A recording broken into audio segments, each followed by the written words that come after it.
तुमच्या सगळ्यांचं सहकार्य पाहिजे। मीच ह्याच भागामध्ये येऊन काय काय सभा घेतल्या आणि काय काय केलं ते माझं मला माहिती आहे आणि तेव्हा तुम्ही माझं ऐकलं। परंतु त्यावेळेस आताचा इथला आमदार असा काहीतरी वेडवाकडं वागेल हे काय माझ्या स्वप्नात देखील नव्हतं आणि ते तर घडलेलं आहे। आज त्याला काय वाटतं म्हणजे मला माहिती नाही, परंतु मित्रांनो तुम्ही मनामध्ये आता वेगळी भावना आणू नका। आता सरळ सरळ फाटी पडलेली आहे, आपण इकडच्या फाटीला ते तिकडच्या फाटीला, त्याच्यामुळं काही जण म्हणतात आयला ही कधीतरी एकत्र येतील का रे, यांनीच आमचं निम्मगार होतंय सारखं। आणि मग हळूच दबकत दबकत मला वाटतं दादा दादा काही होईल का पुढं काहीतरी होईल, म्हणजे अजूनही लोकांच्या मनामध्ये तशा प्रकारची शंका आहे। मित्रांनो मी आपल्याला स्पष्ट सांगतो, ह्या सगळ्याच्या बाबतीमध्ये मागं मीच तुमच्याकडं डॉक्टर अमोल कोल्हेंना मतदान करा अशा प्रकारची विनंती करायला यायचो।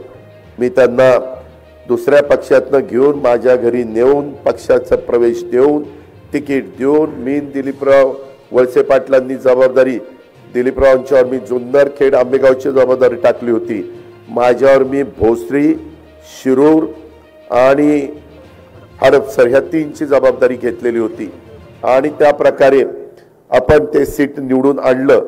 निवडून आणल्यानंतर मलाही वाटलं वक्तृत्व चांगलं आहे, दिसायला राजबिंड आहे, त्याच्यामध्ये चांगल्या पद्धतीनं काम करतील।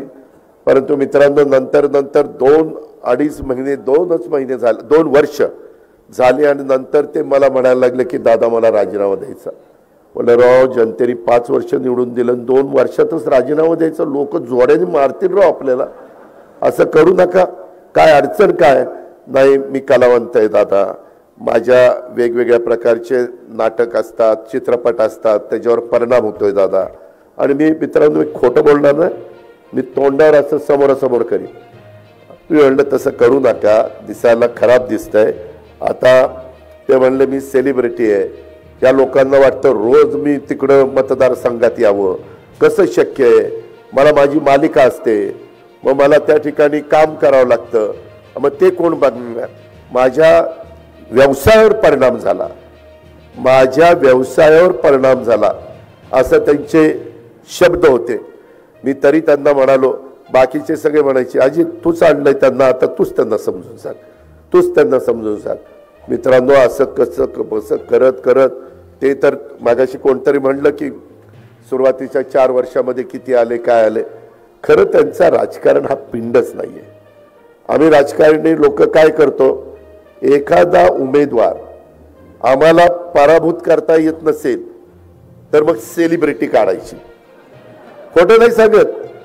तुम्ही देशात बघा आता काही ठिकाणी हेमा मालिनी उभे राहतात की नाही, निवडून देतात, काही ठिकाणी सनी देओल उभा राहतो, धर्मेंद्र उभा राहतो, गोविंदा उभा राहतो, काय ह्यांचा राजकारणाशी संबंध आहे। राजेश खन्ना शत्रुघ्न सिन्हा किती नाव देऊ, एवढे नटी पण उभे राहते नट पण उभे राहतात।